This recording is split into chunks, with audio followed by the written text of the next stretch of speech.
ఒక నవల గురించి తెలియజేసుకుందాం. శతాధిక నవల రచయిత ఎవరు అంటే విశ్వనాథ సత్యనారాయణ శాస్త్రి.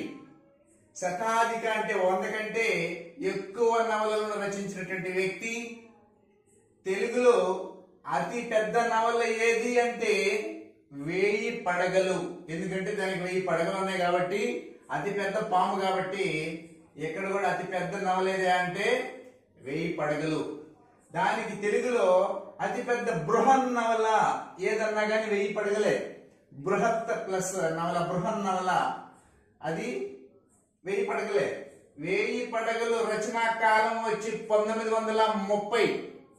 పాత్రలు వచ్చేసి గతంలో అడిగున్నాడు. గిరిక, పసరిక ఈ రెండు చాలా ఇంపార్టెంట్. ఈ రెండు. ఇక మిగిలిన పాత్రలు కూడా తెలుసుకుంటే రంగారావు, ధర్మారావు, రామేశ్వర శాస్త్రి, అరుంధతి, కుమారస్వామి. ఇకపోతే ఈ రచన దేనికి సంబంధించిందయా అంటే జమీందారీ వ్యవస్థకు సంబంధించింది. ఈ 1000 పడగల్లోని తమిళ అనువాదం పేరు ఐరం తలైనాగం. ఐరం తలైనాగం. హిందీ రచన అనువాదం వచ్చేసి సహస్ర ఫన్ అనేటువంటి పేరుతో పివి నరసింహారావు గారు అనువాదం చేశారు హిందీలోకి. అయితే దీనికి ఒక విమర్శ అన్నది, పడగలే కానీ పామెచ్చటను కనిపించదు ఈ నవలలో అనే విమర్శ ఉన్నది.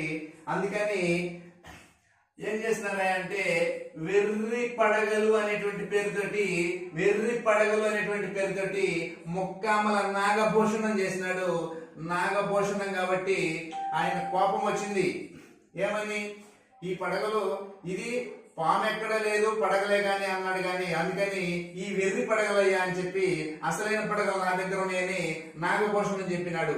నాగభూషణం అంటే శివుడు కాబట్టి, శివుడి మీద పాము ఉంటుంది కాబట్టి అసలైన పాము అది ఉట్టి పాము, నా దగ్గర ఉన్నది అసలైన పాము అని ఆయన కోపం వచ్చి అది వెర్రి పడగలని కామెంట్ చేసినాడు. అదే రచన కూడా చేసినాడు. కాబట్టి డెకాలనైజేషన్ ఆఫ్ థాట్స్ అంటే పాశ్చాత్య సామ్రాజ్య ఆక్రమణ సిద్ధాంతాలు తన మీద పడకుండా తను చేసినటువంటి రచన ఏది అని అంటే 1000 పడగలు. పాశ్చాత్య సామ్రాజ్య ఆక్రమణ తన మీద పడకుండా చేసినది 1000 పడగలు. విశ్వనాథ వారి భారతీయ దర్శనానికి 1000 పడగలు అనేటువంటిది గౌరీ శంకర తుల్యమైనది అని చెప్పినది ఏలూరుపాటి అనంతరామయ్య గారు. ధన్యవాదాలు.